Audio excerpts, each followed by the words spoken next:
प्यारे बच्चों, सुप्रभात। आज हम पढ़ेंगे कक्षा 7 का पाठ 2 आकांक्षी पुष्प यानी पुष्प की इच्छा। यानी इस पाठ में बताया गया है कि जो प्रकृति ने हमें दिया है कभी भी हमें उसमें हस्तक्षेप नहीं करना चाहिए। यदि हस्तक्षेप करते हैं तो हमारी दुर्गति भी वैसी होती है जैसे कि छोटे नीले फूल की हुई थी। छोटा नीले फूल क्या था, अपने आप को अभागा समझता था, तो सोचता था कि प्रकृति ने मुझे बहुत अभागा बनाया, नहीं मुझे बहुत छोटा बनाया है। उसी के पास एक गुलाब का फूल उगा हुआ था जो ऊंचा था, तो वो सोचता था कि कितना वो सोचता था कि मैं भी गुलाब के फूल की तरह क्या करूं, सिर आकाश ऊंचा उठाकर आकाश की ओर देख सकूं। तो प्रकृति की देवी से जिद करने पर एक दिन वो क्या बन जाता है, गुलाब का फूल बन जाता है। तभी क्या होती है, आंधी तूफान आते हैं। उस आंधी तूफान में उस जो छोटा नीला फूल बड़ा गुलाब का फूल बना था, तो उसकी क्या हो जाती है, दुर्गति हो जाती है और पृथ्वी पर गिर जाता है। और जो उसके और साथी रहते हैं वो कहते हैं कि कभी भी हमें क्या नहीं करना चाहिए, जिद नहीं करनी चाहिए। जैसा हमें प्रकृति ने बनाया हमें वैसा ही रहना चाहिए, वरना हमारी दुर्गति भी कैसी होगी, जैसे छोटे नीले फूल की हुई थी। पाठ 2। एक सुंदर सुगंधित छोटा सा नीला फूल था जो नम्रता से अपने मित्रों के बीच रहता था। दूसरे फूलों के साथ एकांत बगीचे में प्रसन्न हो झूमता था। यानी जो छोटा नीला फूल था वो अपने मित्रों के साथ यानी अपने अन्य फूल जो थे उनके साथ अच्छा मधुर व्यवहार करता था और सबके साथ अच्छे से रहता था, और दूसरे फूलों के साथ उस बगीचे में प्रसन्नता से झूमता था। एक दिन प्रातः जबकि ओस की बूंद ने उसकी पंखुड़ियों को संवारा था, यानी एक दिन ओस की बूंदें उसके ऊपर, उसके जो नीले फूल की पंखुड़ियां थी उस पर जमी हुई थी।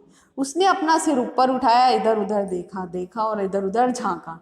उसने देखा कि एक ऊंचा सुंदर गुलाब का फूल शान से खड़ा है। उसने देखा कि पास में ही एक सुंदर गुलाब का फूल बड़े ही शान से खड़ा हुआ है।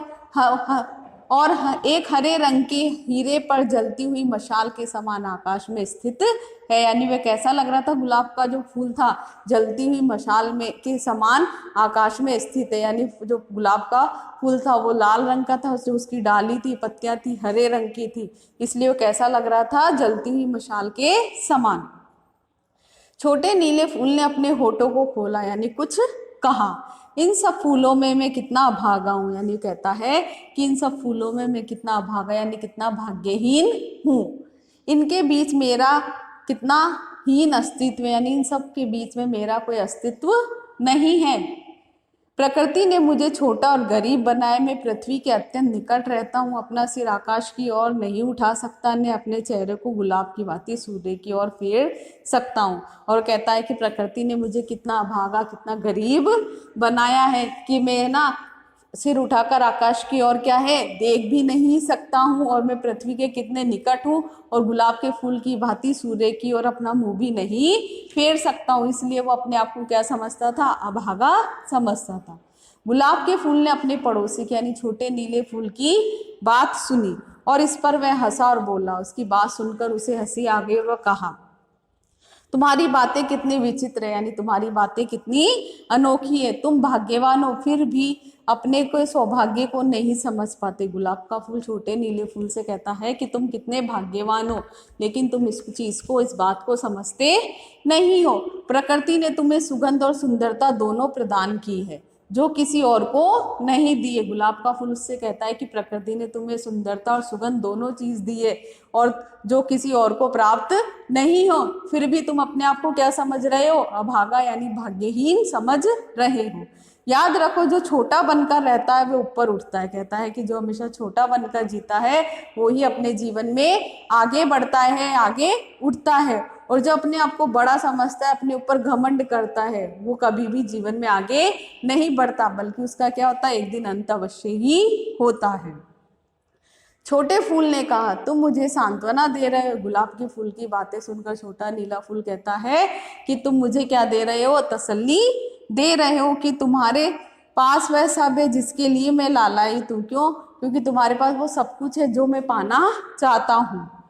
तुम ये जताकर कि तुम बड़े हो मुझे चिढ़ा रहे हो। और वो छोटा नीला फूल गुलाब से कहता है कि तुम मुझे जो सब कह रहे हो, ऐसा लग रहा है कि तुम मुझे क्या कर रहे हो, चिढ़ा रहे हो। एक भाग्य वान की नसीहतें का अभागे के लिए कितनी कष्टदायक होती है। दुर्बल को परामर्श देते समय बलवान कितना कठोर बन जाता है। कहता है कि जो भाग्यवान है उसकी सलाह जो एक अभागे व्यक्ति के लिए, एक अभागे के लिए कितनी कष्टदायक यानी दुखदायक होती है वह तुम नहीं समझते हो। और दुर्बल यानी अपने से कमजोर को परामर्श देना आसान है। प्रकृति ने नीले फूल और गुलाब के फूल की बातचीत सुनी, यानी जो प्रकृति की देवी थी वो इन दोनों की क्या है बातचीत सुन रही थी। वह प्रकट हुई और बोली, मेरे भाई छोटे फूल तुम्हें क्या हुआ है? तुम अपने विचारों कार्यों में सदा ही नर्म और मधुर रहे हो। छोटे नीले फूल से कहती है कि तुम्हें क्या हुआ है, तुम अपने कार्यों में और विचारों में सदा ही क्या रहे, नम्र रहे हो, मधुर रहे हो, फिर अब तुम्हें क्या हो गया है?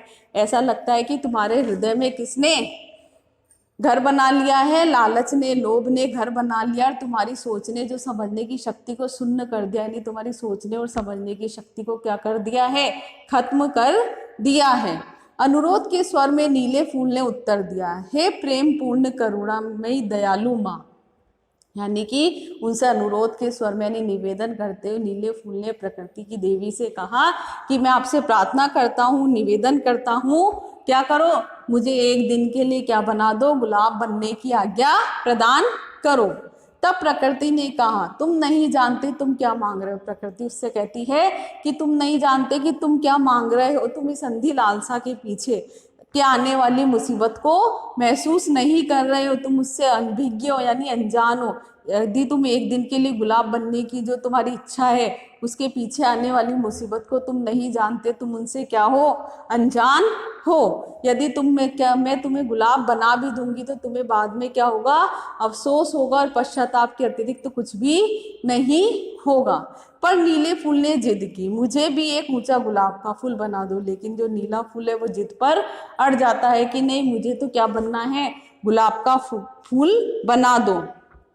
क्यों? क्योंकि मैं गर्व से अपना सिर उठाकर कहाँ, आकाश की ओर देखना चाहता हूँ। ये मेरे भाग्य का दोष नहीं अपितु स्वयं मेरा कार्य होगा। कहता है कि मुझे केवल एक दिन के लिए तुम क्या बना दो, गुलाब का फूल बना दो। इसके लिए मैं अपने भाग्य को दोष नहीं दूंगा, बल्कि मैं स्वयं ही, यदि मेरे साथ कुछ भी होता है तो इसका जिम्मेदार मैं स्वयं ही होऊंगा। प्रकृति ने कहते हुए आज्ञा दे दी, ए अनजान विद्रोही छोटे फूल, मैं तुम्हारी प्रार्थना जो है वो क्या करती हूँ, स्वीकार करती हूँ।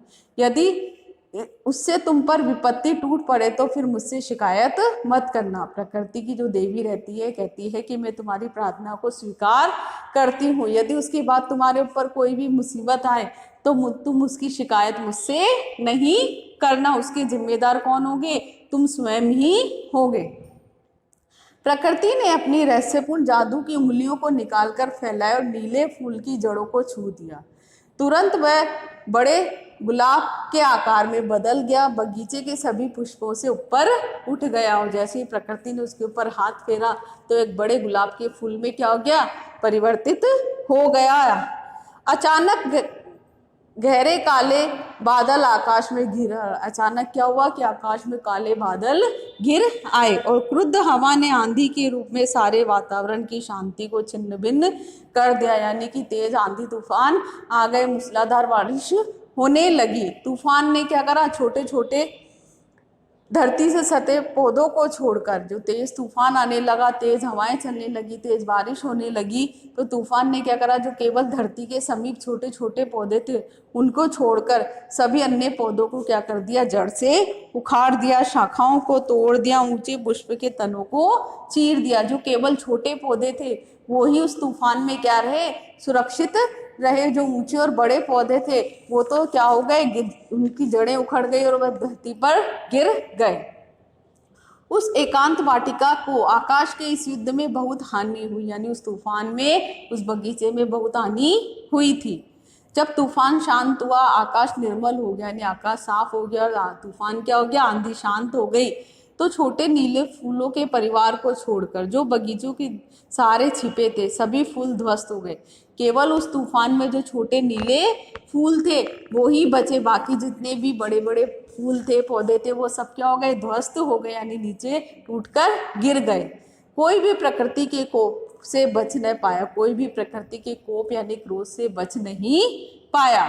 सिर उठाकर पेड़ पौधों की ये दुर्दशा देख नीले फूलों में से एक ने कहा, देखो तूफान ने अभिमानी पुष्पों की क्या गति बनाई है। उस तूफान में केवल जो छोटे छोटे पौधे थे, नीले पौधे थे, वो ही बचे हुए थे, वो ही पृथ्वी के निकट थे, इसलिए वो बचे हुए थे। तो कहते हैं कि देखो इन बड़े बड़े जो पुष्प हैं उनकी इस तूफान ने क्या गति की है, यानी इनकी क्या दुर्गति की है। दूसरा नीला पुष्प बोला, क्योंकि हम छोटे हैं और पृथ्वी के समीप यानी पृथ्वी के पास रहते हैं, इसलिए हम जो है उसके दैवीय क्रोध से बच गए यानी सुरक्षित रहे। फिर तीसरा बोला, क्योंकि हम कद में छोटे हैं, तूफान पर अधिकार पाने में असमर्थ हैं।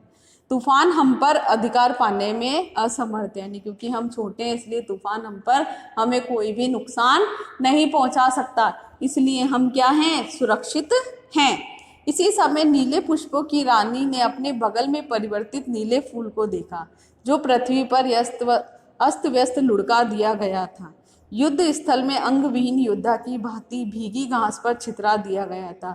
उसी समय नीले पुष्पों की जो रानी थी उसने पास में देखा, जो छोटा नीला फूल जिद के कारण क्या बन गया था, गुलाब का फूल बन गया था। तो तूफान में उसकी भी दुर्गति हुई थी और वह धरती पर गिर गया था। तभी जो नीले फूलों की रानी जो थी उसने सिर उठाया और अपने परिवार वालों से कहा, देखो मेरे पुत्रों, ये बात विचारनी, यानी ये बात हमेशा याद रखना, विचार रखना कि लोभ ने नीले फूल की, यानी इस बात को हमेशा तुम याद रखना कि लालच ने नीले फूल की जो थी वो क्या दुर्गति की, यानी उसकी क्या हालत बनाई है। जो केवल 1 घंटे के लिए अभिमानी फूल बन सका था। इस दृश्य को अपने सौभाग्य के लिए सदा स्मरण रखना, कि वो अपने परिवार वालों से कहती है कि मेरे पुत्रों, तुम इस बात को हमेशा याद रखना कि देखो तूफान ने जो छोटा नीला फूल जिद करने पर क्या बन गया था, गुलाब का फूल बन गया था, लेकिन तूफान ने उसकी क्या दुर्गति की है, इस बात को हमेशा याद रखना। क्योंकि यदि हम जो प्रकृति ने हमें दिया है, यदि हम उसमें हस्तक्षेप करेंगे तो हमारी इस दुर्गति, हमारी हालत भी कैसी होगी, जैसी उस नीले फूल की हुई थी। इसलिए इस बात को हमेशा याद रखना, प्रकृति ने जैसा हमें दिया है हमें उसे वैसे ही स्वीकार करना चाहिए, हमें उसमें हस्तक्षेप नहीं या उसका विरोध नहीं करना चाहिए।